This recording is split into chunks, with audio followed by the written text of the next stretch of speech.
everyone still see the first slide? Oh, there we go. Right. Okay. Sorry about that. The agenda for this morning then, we've got an hour set aside, and it's going to spend the first 15 minutes or so just talking through some of the work we've done within SSE over the summer, really, last few months, putting together some information to help you address the climate emergency that we're facing. And then I'm going to pass over to Lee Wray-Davies, who's going to just talk through a bit about the Eco Schools programme, a national programme. So you're aware of that, and that links really nicely with our website content. Amy was going to join us to just talk through some of the links with curriculum, but unfortunately she's unable to make it this morning. So we will either finish a little bit earlier or there's extra time for some questions. Okay. In which case, I'll get going. And thanks again for everyone giving up some time this morning. So first of all, I just wanted to kind of highlight really that a bit of the background, but a climate emergency was declared certainly within Somerset anyway by the County Council and the District Councils a couple of years ago, and they've worked together on and collaborated on a joint climate strategy. Moving forward, there's a link in there, and we'll get these presentations around to you, and you can see that information and content either through that link or it is available through SCC website as well. And that strategy was then adopted in 2020. The last 2 points there just kind of pick out some of the main aims of that strategy around reducing carbon emissions, making Somerset more climate resilient, and also kind of set a very ambitious goal around becoming carbon neutral as a county by 2030. And just over on the right hand side there, just copied out a number of the key kind of bullet points really within the action plan. So all of those areas are currently covered within that climate change action plan, with various actions in place, either underway or planned. Okay. So in light of that, and just I think we're very conscious that that COVID-19 has taken up a lot of everybody's time over the last 18 months really, and we wanted to ensure that coming back in this academic year in particular, that there was a different focus and a focus on this really important topic as well. So we started to look around to get a feel of what support there was out for schools across Somerset. And how schools were aware of that support as well. We looked at identifying a number of schools that had already shown an interest and registered with the Eco Schools programme or other programmes, and sent out a survey to a sample of schools just to get some feedback from them around how we could best support them in being more environmentally friendly and taking kind of specific actions to address climate change and involve children and young people more in that priority as well.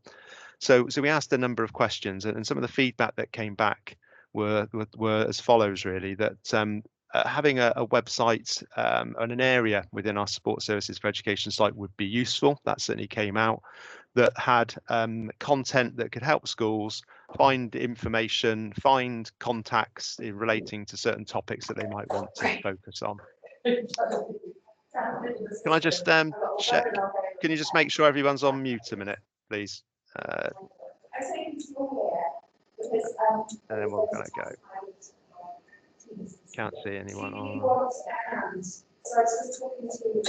We'll carry on, but yeah, please, if anyone's not on mute, please can you go on mute? Thank you. Oh, hang on.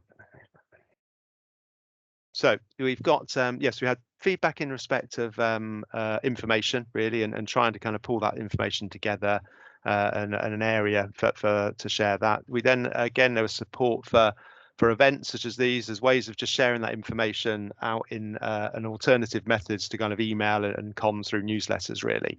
There's also support for an area that could be used to share information across colleagues, and also quite a bit of feedback around the barriers, which were unsurprisingly really time, money, resources, trying to find kind of people that could lead this activity, and usually very much depended on a member of staff within the school that had a particular passion for the environment to really drive this forward. I think what we often found is that some schools may have found that person, they registered, moved on with the programme, then they may have left and moved to another school, and it kind of halted a bit. So the actions that we were taking on the right there was that we were then looking to collaborate with a number of organisations, and we certainly looked to do that with Eco Schools, which we'll come on to in a minute, and wanted to find a way of structuring our information really in a very kind of friendly, user-friendly way for schools. So we started to develop more content on our website using the 10 topic areas within the Eco Schools programme, and to try and make it really friendly and easy to find that information. We linked in and then had conversations with all of the organisations and outside of Somerset that we thought had resources or were able to provide advice and support to schools in particular areas, as well as services within Somerset County Council that we thought could really provide some good support and advice to schools in particular topics, and we'll come on to who those are in a minute. And then we arranged these sessions that are going on this week, that schools are able to dial into, just to again help to raise awareness and signpost and put people in touch with each other really.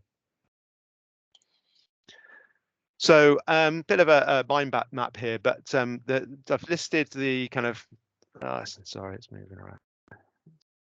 So we've got the 9 or 10 topics. I put litter and waste together just for simplicity really, but there's like 10 topics of the Eco Schools, and these are the organisations that we've been liaising with who are keen to support schools and are really keen to be on our SSE website with further information and links to their resources and generally to their own websites where they can maintain that resources and advice and information that will help you.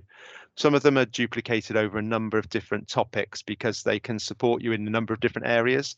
So on the website, they are going to be included in more than one topic. But we thought that was probably best to do that, just so if you were looking specifically at one area that you wanted to focus on in your school at a given time, that you could see all of the different areas that could provide that level of support.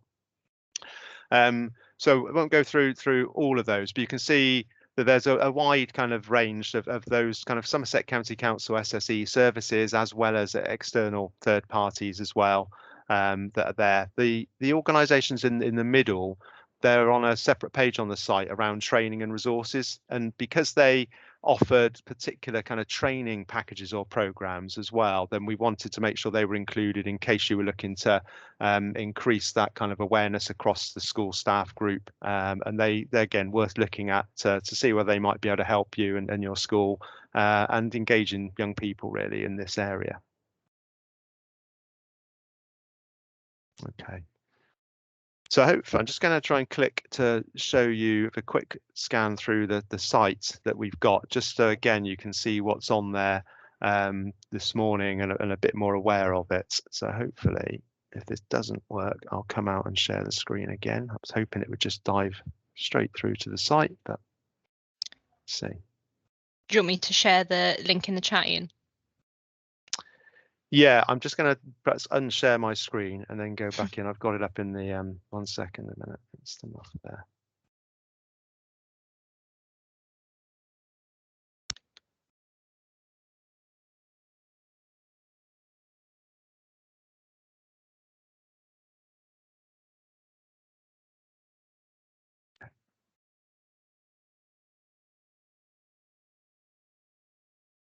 Okay.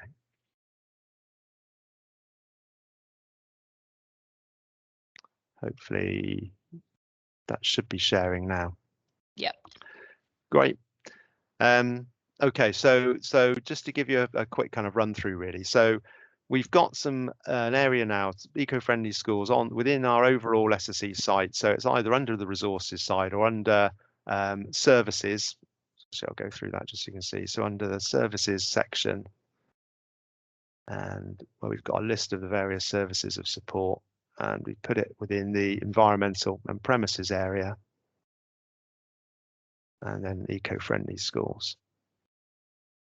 Okay, some of the links that will go around will just take you directly to this page, but just in case you wanted to find it from the main site, that's where it is. And again, a bit of an intro at the start. Again, explaining what we've been doing, structured it to the Eco Schools topics and programme, but also just mentioned a few other accreditations, which again, schools may be interested in doing, and also actually fit really well with the overall Eco Schools programme and are very much more sort of topic topic focused in particular. But there may be others out there that people do want to follow if it suits them better. We've then got some information which I won't go into, and I'll leave that for Lee to explain, and he'll know much better than me about Eco Schools. But again, some information on there, lots of links through to the website, how it works in there as well, and some links through to the 10 topic areas, which I'll pick up in a second. And then some of our providers at the bottom that might be able to help. Just over on the right hand side, we've got some Twitter kind of feeds, both from kind of SSE, from Eco School, so you can see sort of what's getting posted through on there. And there's also, just picking up on that feedback from the survey actually earlier, around an area where again, schools, teachers can share information. So there's a link there through to Eco Coordinator Facebook site and page. So again, please do join onto that site and be able to pick up and share information. So just so that's the kind of the landing page, I suppose, really. We've then got goes through and picks out the 10 key topic areas, which have kind of listed in there. So biodiversity, energy, global citizenship, healthy living, etc. So you can read those down through. Then a bit of information provided on each one of those areas below. And you can either link to each of those areas through that particular site, or we've got them listed down on the right hand side to click on. So if you wanted to focus particularly in a term or a year on biodiversity or energy, if you kind of clicked on one of those areas, it will then bring up the more specific page around biodiversity. And then what we've got there is that to start off with in all the areas, just a few examples around how you could promote biodiversity within the school, and some examples around how you could link it to the curriculum. And I mentioned earlier that Amy Joins was hoping to join the call today, but unfortunately couldn't. Something cropped up at the very last moment, last 24 hours. So just what she was hoping to run through was to highlight again some of those kind of practical examples and how she's really passionate and wants to make sure that we link climate change through to curriculum wherever possible. So we've got some examples in here, but we'll be working with Amy and trying to develop those further. So you've got some really practical ways of incorporating some of these actions for some of these topics into kind of the more day-to-day kind of classroom-based activities and into the curriculum and learning for young people within your school. We've then going down and then got some of the organisations that were on that mind map earlier with a bit more information about how they could support the school in that particular activity. So again, outdoors there in terms of kind of various either days or day trips or residentials or specific activities focusing on some real biodiversity tasks and activities. Somerset Ecology Services, and some organisations, Bug Life, Bumblebee Conservation Trust, and so on. Carrymore, that's excellent kind of local organisation that can help as well. Again, focusing on more early years, Topsday Nurseries have got accreditation across their nurseries and have set up an organisation, Gecko, again, that can help focus on the earlier ages. RSPB, Wildlife, Teach the Future, and then again, a couple other organisations at the bottom that may be able to help, but we've kind of had less, either they're less specific to that topic or we've had less involvement with them to date. So that's just an example there on the biodiversity. I won't go through all of these and take up the time, but you can sort of get the idea there. And I'll just click on one more so you can see, for example, marine and coast. Again, similar kind of structure. The curriculum examples up there. For more links through. Some of them, as I said, will appear a couple of times and then not on others. The organisations, how they can kind of help you. And each of those sites, what we've been conscious not to do is to replicate lots of information in a sense that then has to be kept up to date. So most of it is some basic kind of information and then trying to quickly take you through to the relevant organisation site where the latest information that will be up to date and accurate. Just so you're aware as well that we've got the other part of this is we just put down training and events area. So as you can see there, so there's links through and information on the workshop or the sessions for this week. So these were kind of on one later today and then tomorrow and Thursday afternoon. But then these are the other organisations that I mentioned on that mind map that can provide a bit more information and some training kind of programs as well through to schools. And if we kind of find out more of those, we'll keep those kind of up to date. And when there's kind of topics that are coming up or particular kind of events, then we'll make sure that they go onto that area as well. A quick FAQ document, which again we'll kind of add as and when we get more questions through. But that should be kind of it really. So just wanted to kind of give you a quick kind of tour through the site without taking up kind of too much of the time. And hopefully that information can kind of help in particular areas. But again, we'd welcome feedback on it for those that are looking to start to develop in these areas and start to make some progress. And we can start to, you can help to shape that further. So thank you for that. Any questions on the that before I pass over to Lee? Let's try and get back to the team, see if there are.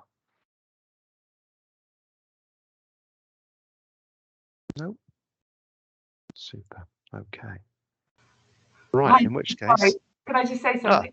Yeah, Michelle. Sorry, we were just going to say, because we've also done the eco schools training as well, but your website, I have to say, is a much simpler version of it. So we've just had a quick look at one of the, say, biodiversity, and almost like ticked off some elements already. So from looking at your website, but when we looked at the eco schools one, we were a little bit like, whoa, that's a lot of work to do. So I think yours is a much more user friendly. Yeah, I couldn't think of the words this morning, but user friendly, can I just say? So thank you for that. No, thanks, Michelle, for that. That's helpful. And I think, I guess the difficulty probably as well is on some of this is that I think what we probably got here is our site probably keeps it very simple and then refers to others for more detail, doesn't it? I think so. I think that's probably when you're going to go on and start to do more, there's going to be a lot more information on some of those other sites. So please do use all of those others, because we're probably more of that convener kind of role and signposting kind of elsewhere. But yeah, thanks in terms of how it looks. And I know Sophie's on the call and she's done all the work on that. So brilliant, Sophie. Thank you. Thank you.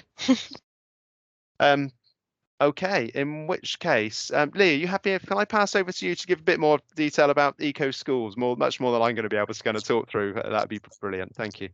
Yeah, that's fine. Thank you. And firstly, kind of thank you to Ian and Molly and Sophie, everyone. I know when we first started chatting about this a few months ago, really excited to see this, and you're certainly the first county council who has built something like this, and hopefully it will be the first of many. It's great. I mean, some of you I know, because you're obviously training, will know that prior to becoming the Eco Schools Manager, I was an eco coordinator for 16 years. Was a teacher for, well, I've been teaching geography and environmental science in that area for over 25 years now. So been doing a lot of work, and hopefully what we're doing is we're trying to make, although the Eco Schools programme is a student-led programme, we're trying to make it teacher-friendly. And kind of to reiterate Michelle's point there, bear with us on that topic page. We are actually in the process of redeveloping it, but actually I always say we've been teachers, we're very thick-skinned, myself and Francis, so if there is something that you want us to do, tell us, because it's one of them. If we don't, like your best practice, if we don't know, we don't know. But I will agree, and I can say this because none of my Keeper Inside the team here, it's a really good website, use it. This one is absolutely fabulous for your topics. What I will say as well, and kind of going back to the Eco Schools programme, and you will notice here when you go through and you have a look at the great work that Ian and Molly and Sophie have made, is there's no reference to the 7 steps hardly, because the 7 steps are the international framework. That's the Eco Schools programme. That's the bit that you come and do the training on. The topic actions are the bits where you've got a fantastic county council or local authorities to support you. That's what you need. And when I was an eco coordinator, I was in North Manchester in Bury.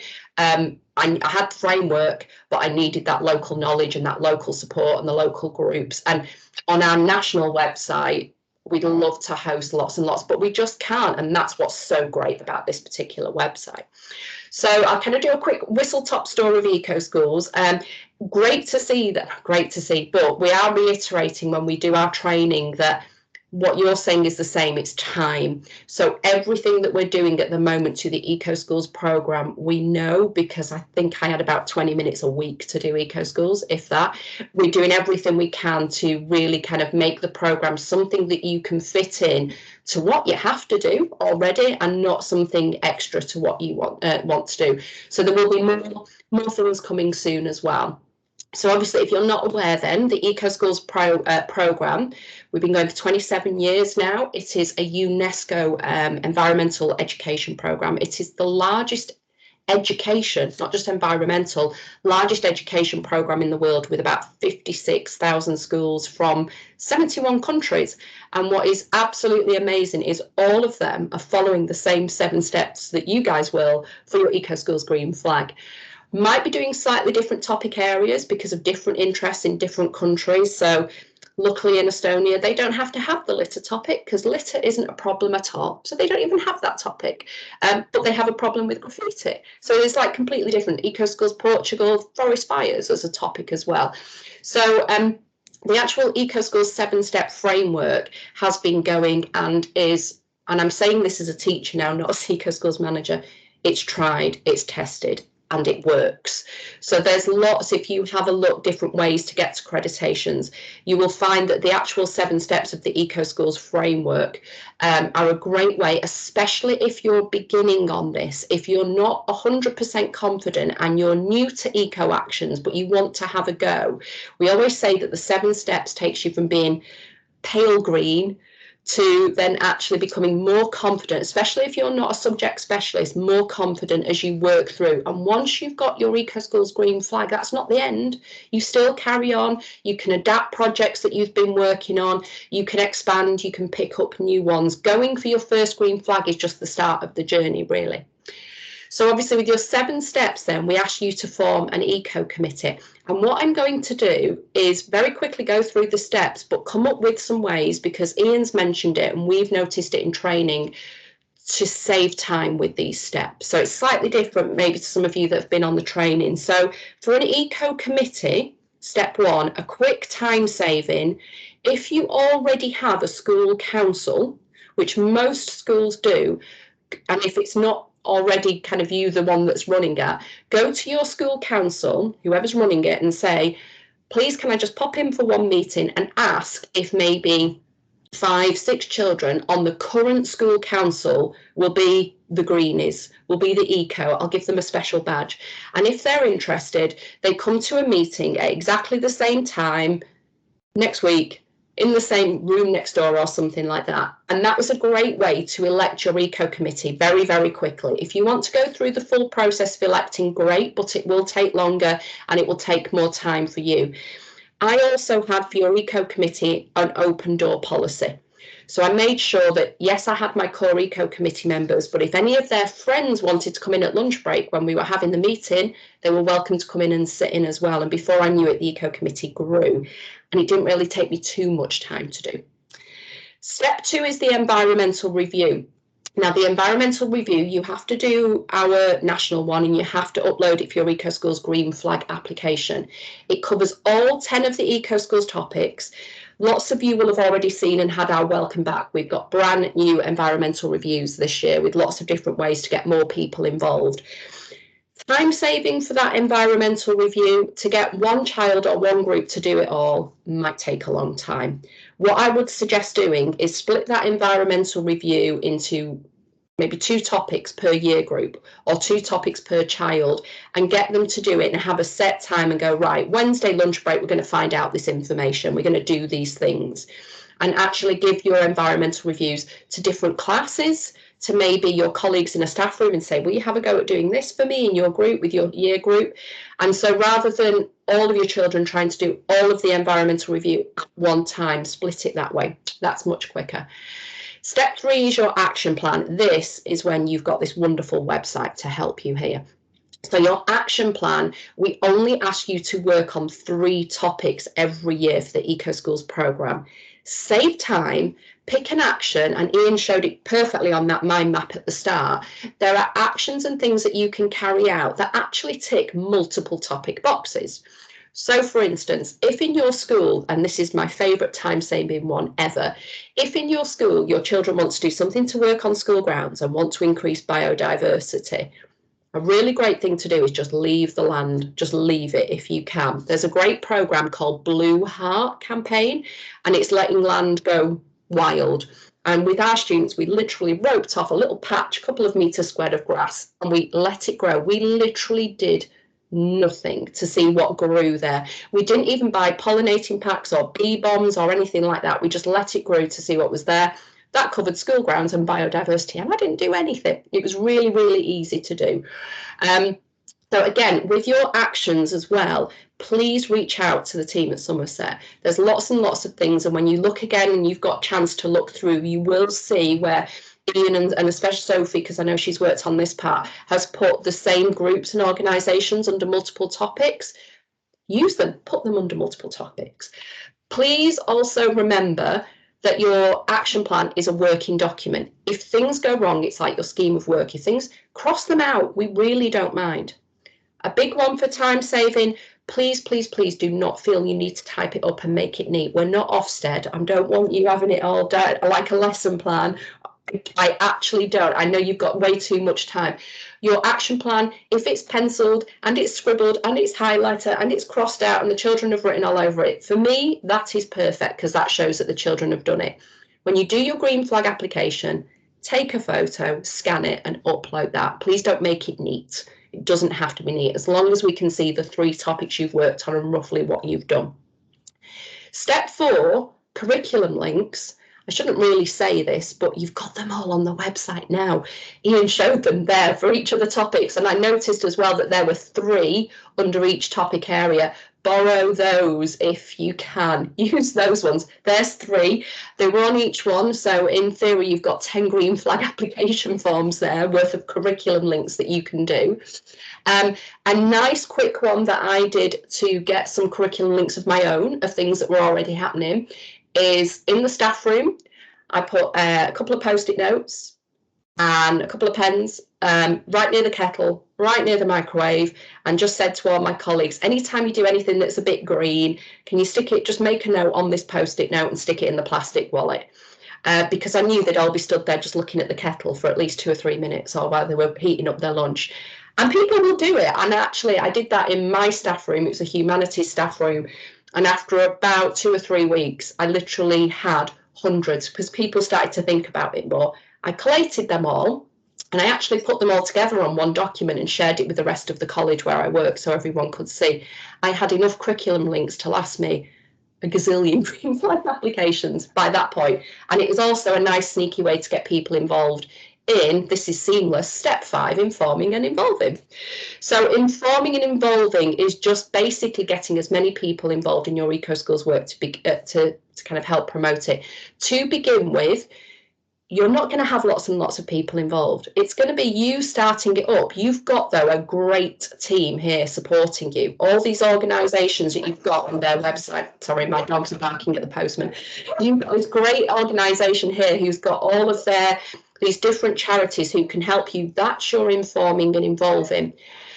As an eco coordinator, you'll be doing Eco Schools, you'll be doing Sustrans, you'll be doing Mode Shift, you'll be doing Fair Trade, you'll be doing RSPB, you'll be doing God knows what, you'll be doing choir practice, netball practice, plus marking, plus teaching, plus everything else that you have to do. Don't try and do extra new topics for biodiversity if you're already doing things. Use those as topic actions. That's your informing and involving. Monitoring and evaluation, step 6, is, I would say, to save you time on this, think already about how, when you're doing your action plan, sorry, I've got very distressed Cocker Spaniels here in the background, apologies. Think about how at the very start you want to measure if your action has been a success. Now, some of the charities that you work with that you will have a look at and use their projects and campaigns will have targets and goals for you to get. You might want to let your children decide what they want for a KPI right from the start.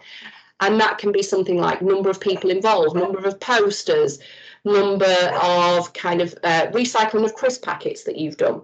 But do your monitoring and evaluation at the start. Think at the very start what you want to have as an achievement. I'm not going to do the llama and the spring onion. I'm not going to do the llama and the spring onion example some of you might have heard on my training. You have to come and do Eco Skills training for that.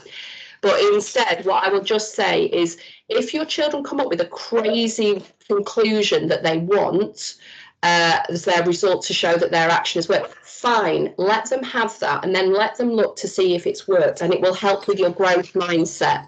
I have to let this dog out, he's getting very upset, so apologies.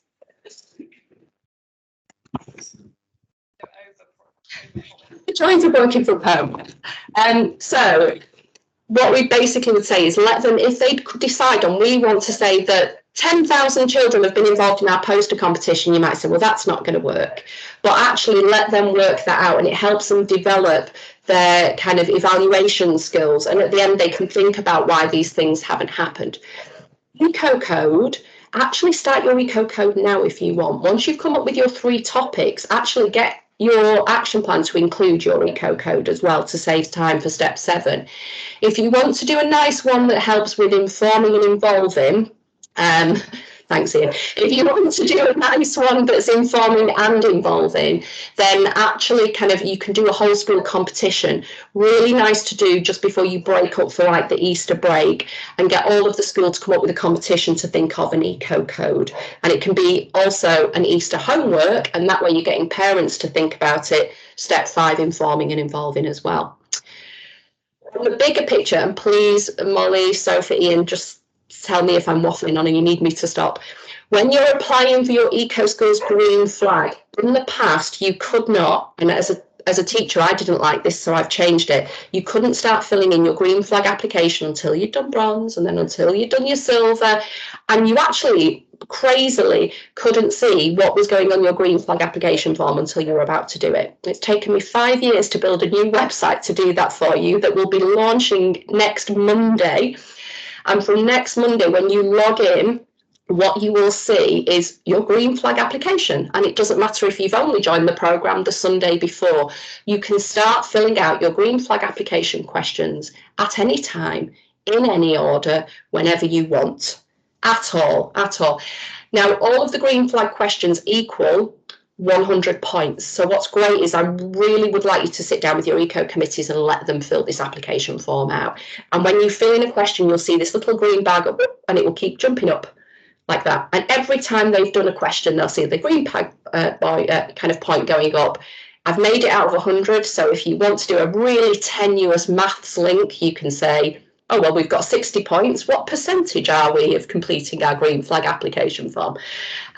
So that's that, and you can start filling, and so your green flag application form doesn't become a big thing that you have to book some time off to do towards the end of the year to fill and gather everything in. So that's kind of why we're hoping with that.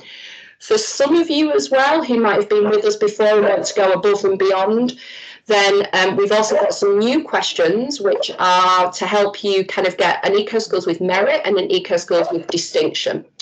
Those are completely bonus optional questions. You do not have to do those for your first green flag, but they're just to kind of, maybe if you want to go that step extra and you've gone a little bit above and beyond as well. So hopefully, with the participation of my 2 Cocker Spaniels in the background, that's everything you've ever wanted to know about Eco Schools. I must say, though, this website is absolutely fantastic. I'm a little bit super jealous. Sophie, we might borrow you to come and have a look at our topic page. We are actually asking, we're going to be asking people to submit their case studies of things that they've done for their topics as well. So you could maybe showcase and see what your school's done. But then my final last request, please, and I posted on Twitter last night, not Instagram because it wasn't working, but I posted on Twitter last night. We are recruiting a national eco committee of young people aged 12 to 25 who are going to come and work with myself, with OCR, the awarding bodies, with the climate activist, Jess Stevens, and we are going to be making and working with the departments for greening the entire curriculum. So we're going to be looking at how you can make history green, maths green, vocational subject areas like engineering green as well. So it's not just falling on science and geography experts. So if you think you've got a passionate 12 to 18-year-old who wants to get involved. It'll look really good on their university UCAS applications and college applications. That application window is open now. And so that will be running until post-COP, because we're not ending after COP. We're still carrying on with all our eco action once COP is finished. So that's it for today from me. Thank you very much, and thank you very much to all the team at Somerset County Council. You've done an amazing job, absolutely. And I might direct other areas to you as well, if that's okay, but it's fabulous. Thank you very much, and thank you for coming along this morning, everyone. Thank you, Lee. That's brilliant. Thank you very much. Thanks, Lee. And now they've stopped barking. Yeah. Yeah. They were excellent. Has anyone got any questions that they'd like to raise, or any kind of observations really as well about kind of how you've got on in your school, or what kind of areas you'd feel like you'd like to focus on, or any other additional support that you might kind of like? I do apologise if my camera's off. It appears to have gone a bit. I've still got it on, it says, but can't see myself, so apologies. But yeah, any feedback would be fantastic. Jess, I think you've got your hand up. Hi, Jess. Oh yeah. Hello, can you hear me? Yeah, Yes. super. Hello. With your action plan and your topics that you're working on each year, can you have the same topic, like a year on year sort of thing? Yeah. We're working on biodiversity, and we've created a wildlife area in the school, but obviously now it takes managing and maintaining. And could that be an area we could work on again this next year? Definitely. So we ask you to work on 3 topics each year, but what I kind of envisioned and I would have done is I probably would have kept 2 running kind of in the background for a while, and picked up a new topic each year to keep children a little bit more interested. I would recommend something like biodiversity in school grounds as being your background topics, the ones that we're always working on, because we did our sensory garden, and I think it took us about 4 years before we'd finished doing everything. So that's perfectly fine, Jess, just as long as you change one, more to keep interesting. But yeah, that's fine. Carry actions over. They're big things. I mean, if you're making raised beds, it's going to take you maybe more than a school year to do. Yeah. Okay. Brilliant. Thank you. Thanks. No problem. Thanks, Jess. Any other questions? Oh, I can see a hand. Jess.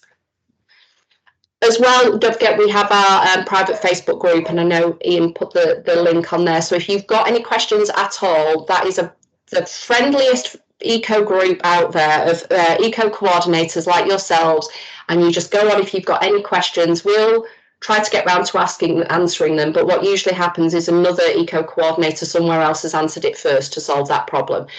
So if you've not had a chance to, join the private Eco School England eco coordinator page, and that's an opportunity if you think of some questions after this today. Super. Brilliant. No Thank problem. you, Lee. That's great. Thank you ever so much for that. That's really, really clear. Thank you. Thank you.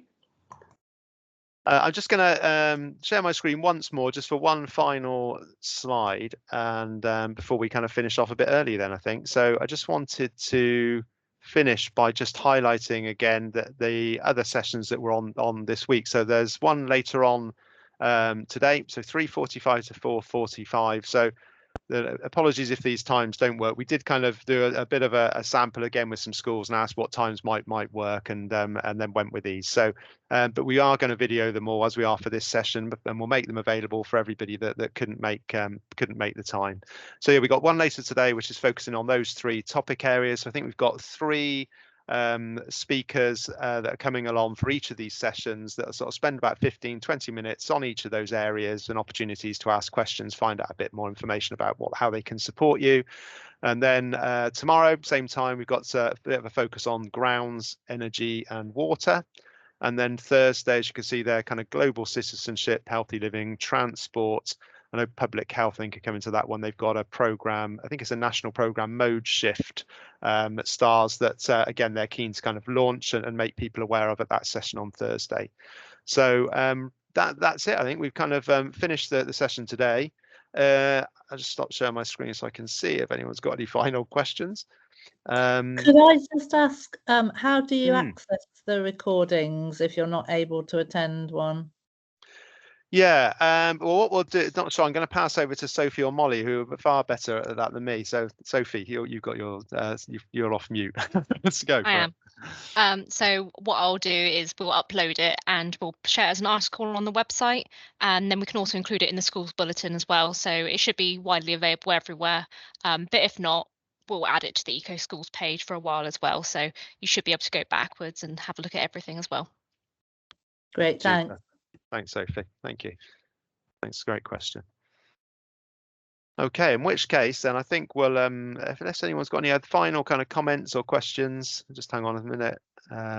But if not, then we'll finish off. Thanks ever so much for your time this morning and for participation, and hopefully, again, if we'd love, as Lee mentioned, really love for some of you as you progress for this to be able to kind of gather those case studies and put them on the site and start to kind of really try to get a bit of momentum going and get the engagement of others that are unable to be here as well. So hopefully you can really sort of start this off really well.